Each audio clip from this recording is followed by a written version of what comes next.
Newly unveiled documents suggest the founder of North Korea, Kim Il-sung, who is the grandfather of North Korean leader Kim Jong-un, may not have been who the regime claims he was.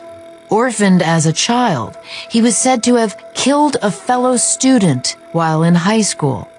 The circumstances of the murder were chronicled in his CIA file. Needing money, he stole it from a classmate, was caught, and fearing possible disclosure, killed his classmate, the dossier read. It was around this time that the orphan Kim Song-ju was identified by communist intelligence agents as someone the party could blackmail into use.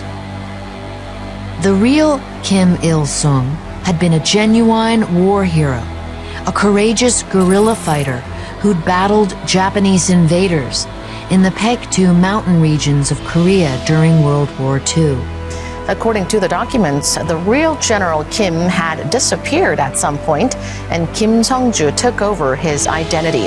Stalin's assassins killed the war hero and disappeared him. The imposter Kim Il-sung would now act as Moscow's puppet. If Kim Il-sung did not do exactly as instructed by the Politburo, his background as a murderous orphan, not a war hero, could be revealed.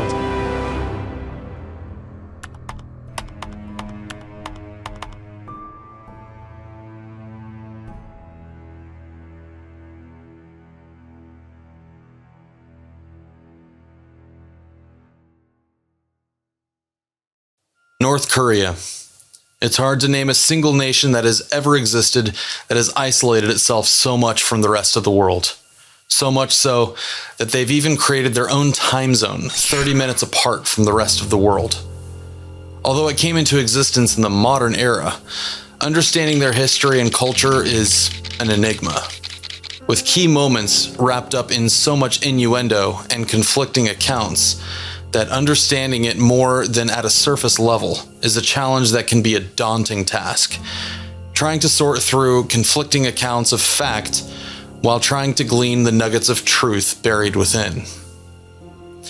To understand how North Korea came to be, it's important to know that the nickname Hermit Kingdom that North Korea has is far from modern, and much of that has to do with Korea's geography. Stuck right in between superpowers of the day, Korea found itself in the middle of a tug of war during the Russo-Japanese War. Between 1904 and 1905, Japan and Russia fought bitterly, and by 1910, the victorious Japan occupied the whole of Korea, then known as Joseon, as well as parts of Manchuria and elsewhere.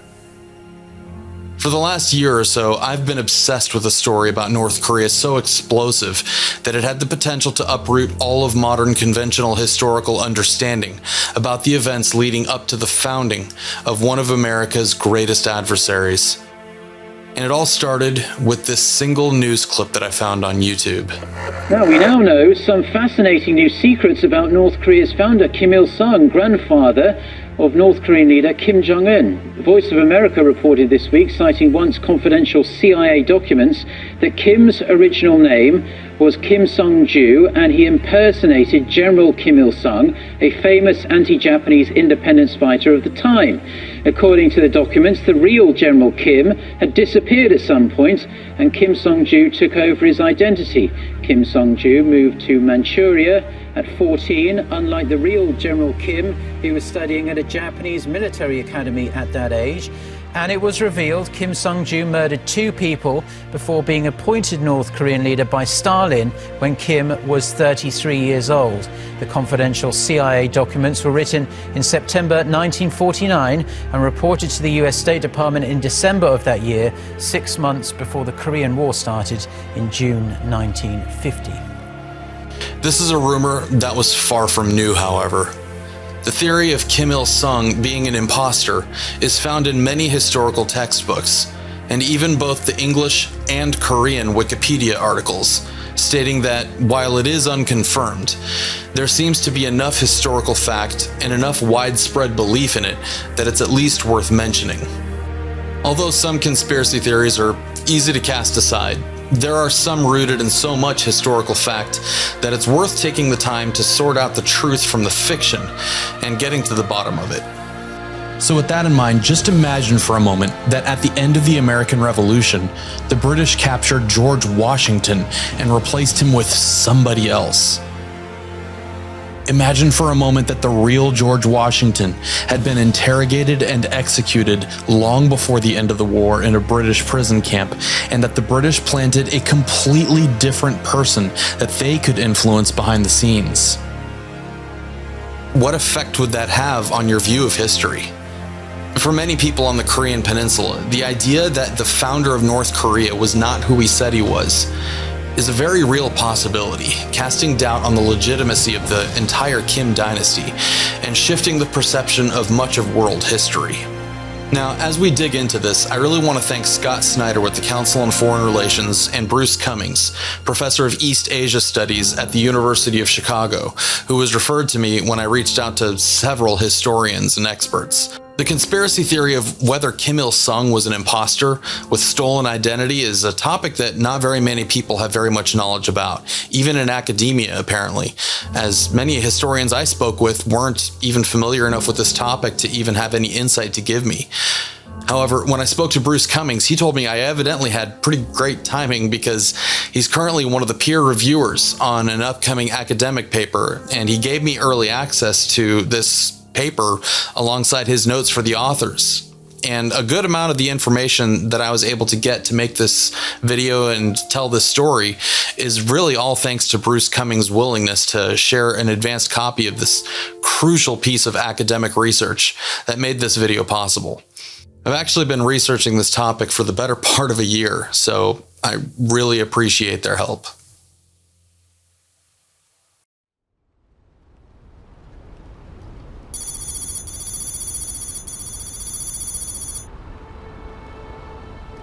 It's the evening of June 4th, 1937.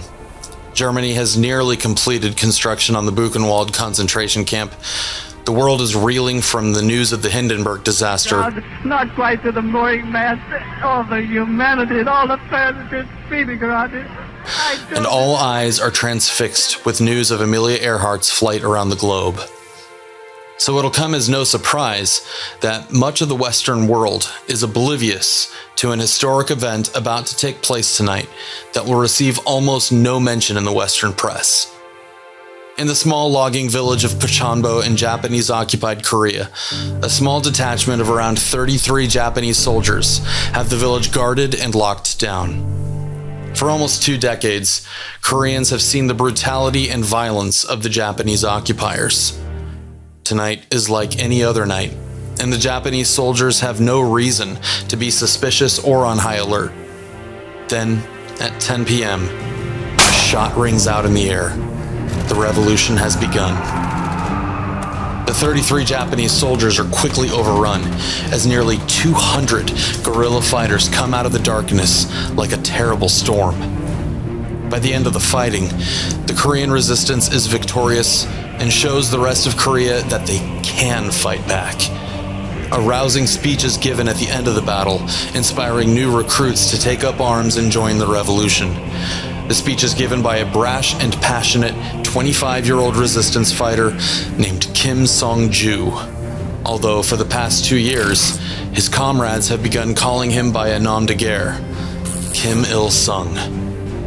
Although Kim has led numerous guerrilla attacks before this, the Battle of Pochanbo and the speech he gives after elevates his fame to a point where most of Korea begins to tell his story and rally around him. To the Japanese, however, the young Kim quickly rises on the list of most wanted, referring to him simply as the Tiger. When Kim Il-sung was introduced to the public in 1945, the 33-year-old revolutionary was lauded as a national hero. Many saw him as the future of the country, placing all their hopes and independence in him. But in a society that places so much value in older leaders with much more life experience, so young a man could not seriously have been responsible for the victory at Pochanbo, could he? The fact that he was so young, his obvious backing by a foreign government like the Soviet Union, and the fact that there had already been several so-called war heroes that had assumed the name of Kim Il-sung soon cast doubt that this young man was really who he said he was. To some, this Kim Il-sung was an imposter.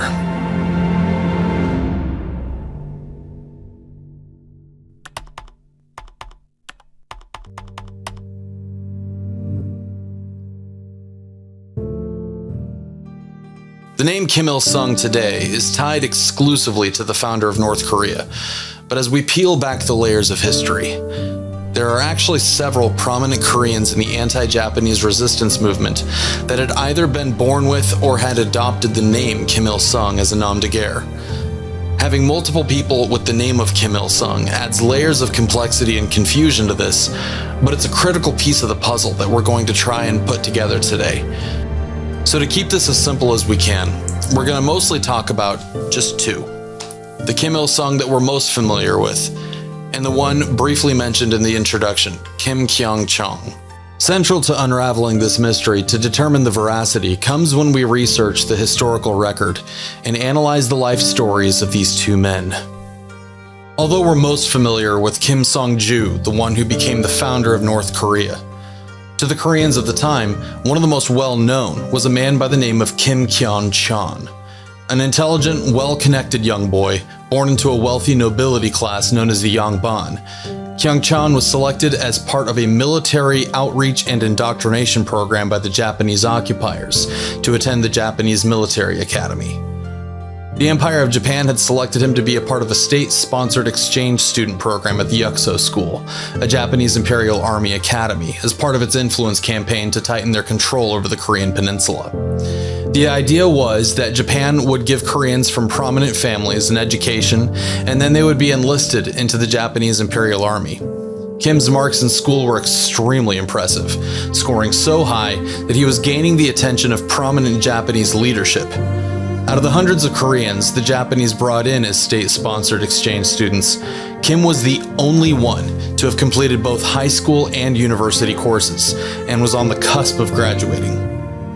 Only a year before graduating, Kim became incensed as Japan formally annexed his home country of Korea, claiming it as their property. The proud Emperor Gojong is forced to abdicate his throne and confined to his palace. One of the world's oldest kingdoms, the Joseon Empire, comes to a catastrophic end.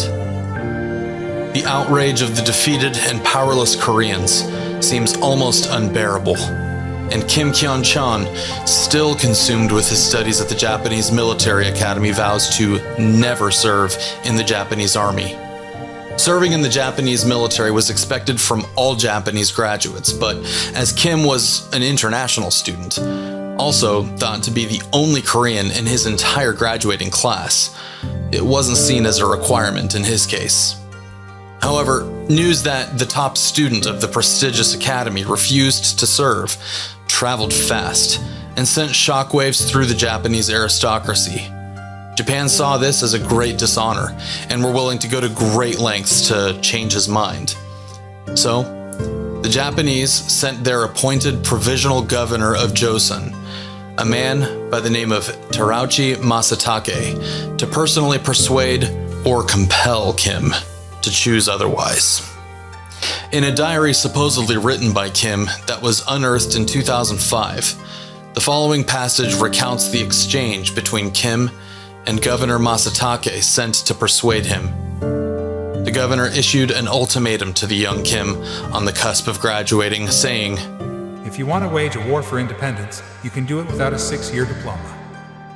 I accepted the recommendation under the calculation that I must work as a Japanese military officer and find out Japanese military secrets. Being so close to the finish line of his 6-year studies, and with a new family he was responsible for providing for, Kim had to make a critical life decision. After some thought, he came up with a plan. Kim would serve, but he would tear Japan apart from within. The now 23-year-old Kim graduated near the top of his class a year later in 1911 with the rank of Cavalry Second Lieutenant, a high and prestigious rank for a fresh graduate. The deep offense Japan made against his country would be avenged. Koreans all over deeply resented the Japanese occupation, and his fury quietly festered as he served the enemy, waiting for the perfect opportunity to strike a blow to the Japanese. That opportunity would not reveal itself for years to come.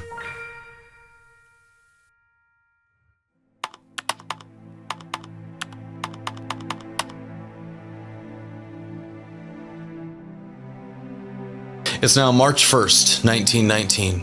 Kim has been in the Japanese army for 8 years and has rapidly risen in the ranks to general. A month and a half earlier, the deposed Korean Emperor Gojong abruptly and unexpectedly passes away, a final vestige of the proud Joseon Empire. As whispers of conspiracy wash over Korea like a wind, with many Koreans strongly suspecting that he had been poisoned by Japan, the Korean people's anger and resentment boil over. There's now over 2 million Koreans pouring into the streets in over 1,500 demonstrations that day, with resistance leaders distributing a 14-point Declaration of Independence. All the resistance leaders are arrested, and thousands of Koreans are brutally massacred in the streets. For Kim, it was time. He makes the decision to desert and join the newly formed Korean Independence Fighting Force, fleeing at the first opportunity. As much of an embarrassment as Kim's defection was to the Japanese military, it became clear just how big of a problem it was, as other Koreans at the academy, inspired by Kim and the March 1st popular movement, defect in the same fashion, making their way to the Xinhuang Military Academy in Manchuria, where General Kim has now begun training the new resistance army. With one of their top generals now training an entire army, revolution is inevitable. But the revolution is delayed, as the vastly outnumbered Koreans training in Manchuria must now flee to Vladivostok in Russia. Enlisting the aid of both Chinese and Russians, Kim takes command of the Goryeo Revolutionary Army, Goryeo being the name of one of the 3 dynastic kingdoms that later formed into the Joseon Empire in 1392, which was toppled so recently by the Japanese. Now, having been reunited with his family, he's further emboldened in his fight against his homeland's enemies. By this time, his fame grows to the point of legendary status. All Koreans nostalgic for old Joseon tell tales of this heroic freedom fighter who, by now, is known by many names. But to those who wish for freedom for the Korean people, he's known as Kim One Star, General Kim Il-sung on a white horse.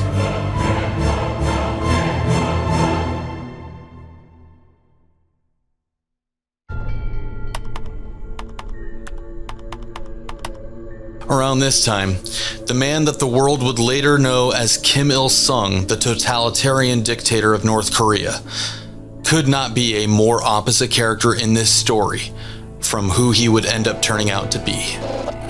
It's now 1926, and while the now 38-year-old General Kim Kyung-chon trains troops for the revolution, 15-year-old Kim Song-ju wanders the streets of Manchuria alone. As you may or may not know, the Manchurian region is basically wilderness. It's really cold, it's desolate, it's big mountains, nobody really lives there. He's mourning the recent loss of his father, who had instilled so much revolutionary fervor into him.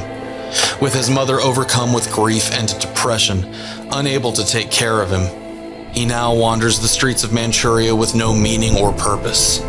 His young mind, filled with revolutionary zeal, ponders on the nights that he and his brother Kim Yong-ju would sit at their father's knee, hearing the tales of the legendary Commander Kim Il-sung on a white horse, particularly their father's admonition to be more like this Commander Kim Il-sung. The young Kim Song-ju, eager to heed the words of his father, goes back to school, where he's introduced to a headmaster that fills his head with ideological fire.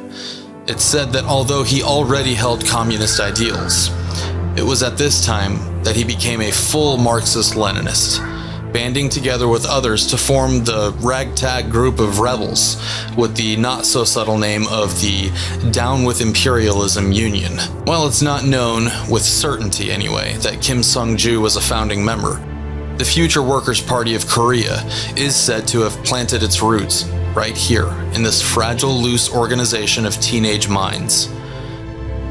Sung-ju's desire to expand and iron out his political ideals makes his way all the way to China to attend the UN Middle School. Over the years, he joins the Communist Party of China and will later even serve in the Soviet Union's Red Army. Japan, having waged bitter war against both China and the Russians, have made it easy for Kim to find organized and armed resistance groups to fall into to further his own goals. Kim Sung-ju, by the 1930s, has fully adopted the nom de guerre of Kim Il-sung, and by 1937, his fame is spreading far and wide, especially after the successful raid on Pochambo, and his star rises to prominence, so much so, in fact, that the Soviets start to take a keen interest in him.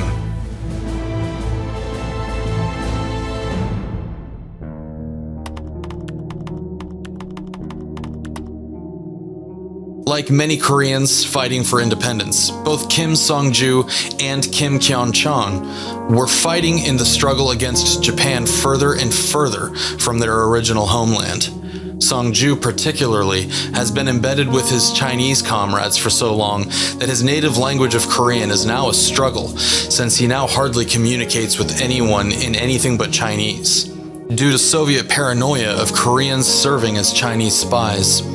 Kim Kyon-chon's and many other families are forcibly relocated west to Kazakhstan. He will never again see the homeland that he has sacrificed everything for. With his home country quite literally a continent away, his freedom comes to an abrupt end when, in 1939, the Soviets, suspecting him of espionage, place him under arrest and sentence him to 8 years of hard labor. Both he and Kim Sung-ju at this point, separated by thousands of miles, have now spent the majority of their lives outside the homeland that they sought to unshackle. The romantic idea of a free and independent Joseon, restored to its former glory, was becoming more and more of an unattainable dream. By the mid-1930s, there are now at least 2 prominent anti-Japanese resistance fighters using the assumed alias of Kim Il-sung, whose exploits are told in homes all across Asia, and especially within Korean communities. While one Kim Il-sung basks in the glory and adoration of his comrades in arms after the Battle of Pochambo, as well as other exploits he is said to have taken part in, another Kim Il-sung languishes in a Soviet labor camp. Unbeknownst to the people that he sacrificed everything for, the legendary hero once called General Kim Il-sung on a white horse, having been transferred to the frigid wastelands in northern Russia, dies of heart failure in 1942 at the age of 53, leaving behind his wife and 7 children. The body of the proud general is buried outside of camp in an unmarked grave and forgotten to time.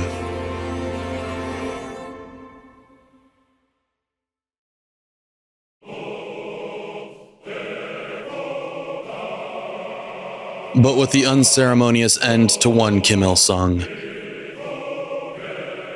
another's place in history was being designed. It's now September 1945. And a massive crowd gathers in eager anticipation, jubilant that the Japanese invaders that have treated them with such brutality for so long are now gone. Although divided in an awkwardly imposed boundary on the 38th parallel, separating the Soviet and American influence on this fractured country, the people at least have some measure of hope and optimism for a future where Korea can once again at least be led by Koreans. The crowd eagerly awaits the hero of their nation, the great legendary General Kim Il-sung. Had he finally returned? Then, the stunned and confused crowd watches as a young 33-year-old man takes the podium to give a speech to mark the beginning of a new chapter in their history. Wait, this can't be the famed General Kim Il-sung on a white horse. Who is this? The young new leader, who hasn't set foot in Pyongyang since his youth, barely even speaks Korean. He's been coached for days leading up to this moment so that he could give his speech in his original native tongue. But to the Koreans in attendance, something seems off. An original source document, an internal Kremlin memo provided to me by my good friend and fellow YouTube creator Vexed, dated around November of 1945. Kim Il-sung, who was the commander of a Korean partisan detachment in Manchuria for 10 years, and from 1941 to 1945 was commander of Battalion 88 of the Special Brigade in the area of Karbask. The name of Kim Il-sung is known in broad sections of the Korean people. He is known as a fighter and a hero of the Korean people against Japanese imperialism. The Korean people have created many legends about him, and he has indeed become a legendary hero of the Korean people. Kim Il-sung is popular among all democratic sections of the population, especially among the peasants. Kim Il-sung is a suitable candidate in a future Korean government. With the creation of a popular democratic front, Kim Il-sung will be a suitable candidate to head it. The Americans have brought in a well-known Korean emigre, Syngman Rhee from Hawaii, as a counterbalance to Kim Il-sung. These are our conclusions and recommendations. We need to create a united bloc of democracy based on the Communist Party, headed by Kim Il-sung, a national hero of Korea, best known and loved by all the people.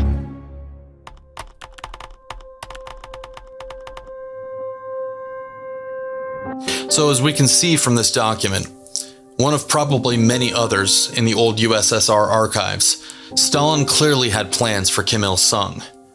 It wasn't long before the rumors began to spread. Only 4 years after Kim was introduced to the public in 1945, even the Americans had suspicions about his past. In the original video that we showed at the very beginning of this video, it mentioned a recently declassified document from the CIA that evidently spelled it all out. It took me months of searching, FOIA requests, asking around. I could not find this original document. It had me really wondering, was this news story completely fabricated? The story referenced VOA. The Voice of America reported this week, citing one confidential CIA which document, turned up pretty much nothing. Even after I reached out to both Aserehtblue, who ran the story that I had originally found, and VOA. If you go back to the CIA reading room, an online archive of all the declassified and released documents from the CIA searching a topic like Kim Il-sung would turn up thousands of documents, making it nearly impossible to narrow down to what I was looking for. And nothing whatsoever seemed to turn up when searching Kim Il-sung Imposter or variants of phrases like that. With no reply to my FOIA and no coming up with any other ideas on how to find this source document, I was really starting to believe that it might have never existed in the first place. And then, in a stroke of sheer luck, I just happened to be reading a completely unrelated book about the origins of the CIA, a book called Surprise, Kill, Vanish by Annie Jacobs. There were classified reasons why the CIA feared Kim Il-sung. The CIA believed Kim Il-sung to be a top-ranking traitor who isn't even who he said he is. The real Kim Il-sung had been a genuine war hero. Stalin's assassins killed the war hero and disappeared him. This enabled Stalin's minions to steal the war hero's identity and give it to the orphan boy with a caveat. The imposter Kim Il-sung would now act as Moscow's puppet. If Kim Il-sung did not do exactly as instructed by the Politburo, his background as a murderous orphan, not a war hero, could be revealed. According to a dossier entitled The Identity of Kim Il-sung. There it was. The identity of Kim Il-sung. I finally had the title. Searching once again in the CIA archives, turned up this 2-page document, declassified in 2011. Not recently like VOA had claimed, but here it was all the same. Written in September of 1949, the document tells the story exactly as the rumors seemed to state. So, if this document was classified and not known to the public until 2011, how was this such a persistent rumor all the way up until the present day?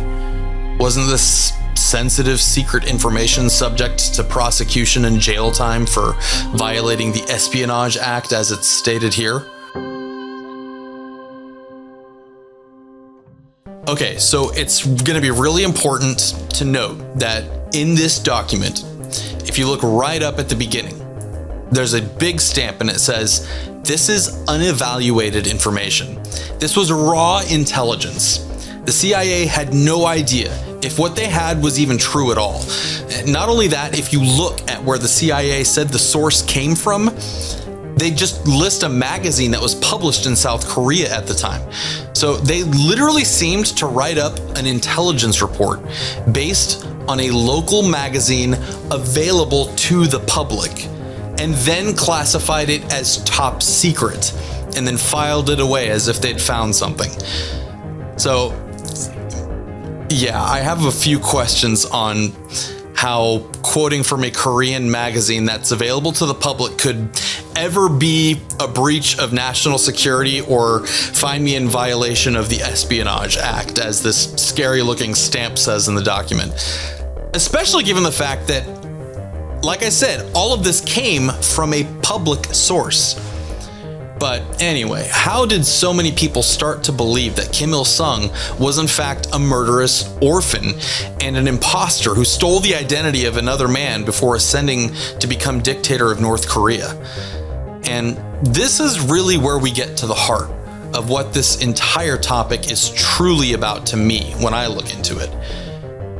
It's really about the power of propaganda and how easily people truly want to believe something simply because it fits their worldview. When you close yourself off to a narrative that challenges your preconceptions, you lose the ability to see a world through anything but a broken lens. And the truth can be especially hard to discern when so-called experts and people in positions of authority like academia cling so hard to something so counterfactual. The rumor was actually quite effectively disproven not long after it began to spread, due to several documentary sources, as well as many witnesses to Kim Il-sung's life, who had no motivation to lie that we later found out, who all independently denied with consistent details many elements of the tale. In the 1950s and 60s, several historians published works detailing the events that led up to the Korean War, including documents tying the very same Kim Song-ju that we've been talking about to major events that he had in fact taken part in, including most prominently his role as commander of the battalion that led the raid on Pochanbo, which was really one of the biggest catalysts in his rise to fame among the Korean populace. So, although the theory was quite convincingly disproven and should have died out in the 1960s, the rumor persisted, probably due to two important key factors that we're going to talk about. First, this was a period of time where historians and the public began to disbelieve pretty much everything that the DPRK was saying in state media, due to their brazen attempts to rewrite history into a completely new fiction. Up until this time, although their claims were often grossly and torturously exaggerated, they hadn't really yet begun to tell such widespread lies in an effort to revise history so brazenly, with claims like Kim Il-sung had single-handedly defeated the entire Japanese Empire in 1945. Things like that. And since the DPRK denied the Kim Il-sung imposter rumor, it led many to just simply believe that if they said it wasn't true, it had to be true. Second reason, which has been proven to be the most potent, was because of the efforts in large part of a single man. a South Korean scholar and university professor named Lee Myung-young. While the rest of the academic world treated this rumor analogously like modern scientists view flat earthers or climate change deniers, Myung-young decided in the 1970s to dedicate the entirety of his remaining career to supporting this rumor, selling several books throughout the rest of the 20th century that ignored all of the evidence disproving the hypothesis. Lee Myung-young was officially disproven when a document emerged proving beyond any doubt that this conspiracy theory was false. It was an early prosecution document that gave the birthplace of Kim Il-sung that matched the historical record, and also identifying him as the commander of the 6th Division, which was the battalion that he led in the Battle of Pachanbo. When Lee saw the document, he acknowledged that it didn't really match with his concept, but instead of changing, he dug in his heels and refused to retract any of his claims, even after they were proven definitively wrong. Any further doubt about the imposter theory was cast away with the fall of the Soviet Union and the opening of China in the 1980s, as troves and troves of original documents came out. In the ensuing years, testimony of prominent defectors, former Soviet and Korean officials, and other people who intimately knew Kim and had no reason or desire to defend him, all stated that the North Korean dictator and the commander of the 6th Division who raided Pachanbo were indeed the same person. Unbelievably, when Lee Myung-young died, his dying wish, written down by his daughter, was to get his last book published, still pushing the conspiracy theory, having ignored every piece of evidence that had ever come forward from the 1960s onward. Didn't even address any of it. Just pretended that it didn't exist. And as proof of his conspiracy theory being correct, he cited a book that he himself wrote in 1974. In the conclusion to the advanced copy of the research paper provided to me by Professor Bruce Cummings that goes over much of the history about this rumor, the conclusion sums up the reasons for its potency quite effectively. Quoting from the paper, "The reason why the South Korean far right are ready to still accept this theory is that it perfectly fits their worldview. In their perception of history, both Imperial Japan and North Korea are forces of evil, and any resistance to them is good. It suits them to believe that the North Korean Kim Il-sung had no achievements in fighting Japan whatsoever, and was a fraudster stealing the fame of a real national hero. The main factor contributing to the Kim Il-sung the imposter hypothesis's longevity was that it was partially true. There were several people who used that name as their nom de guerre in the 1920s and 30s. And indeed, their image had merged into one in 1945. Other people's achievements had indirectly contributed to the rise of the Kim Il-sung who later led North Korea. Thus, the entire story of this premise, which gradually degenerated into a fringe conspiracy theory, is yet of practical interest. It shows how persistent disproved theories can be if their survival serves somebody's political appeals and ideological beliefs. It also demonstrates how powerful can be a zealous support provided to such a theory by just one person with the right academic credentials. As always, the best lies are the ones rooted in truth. The Kim Il-sung imposter theory is evidence of that. Like most conspiracy theories, they take a presupposed fabricated story and bolster it with known facts. On their own, the true facts of this story do not tell the story that they think it does. But using the pieces to bolster credibility, it's easy to fill in the blanks with whatever you want. Kim Il-sung was a monster, one of the most evil men who ever walked this earth. But we don't need historical fabrications to bolster that narrative. The facts of history speak for themselves. This is also a story about pride. How one man, Lee Myung-young, had staked his entire reputation and career on a lie. When proven wrong, in a culture that places honor and integrity on such a pedestal, He may have simply doubled, tripled, and even quadrupled down, all in an attempt to save face and avoid the shame of his name being tarnished.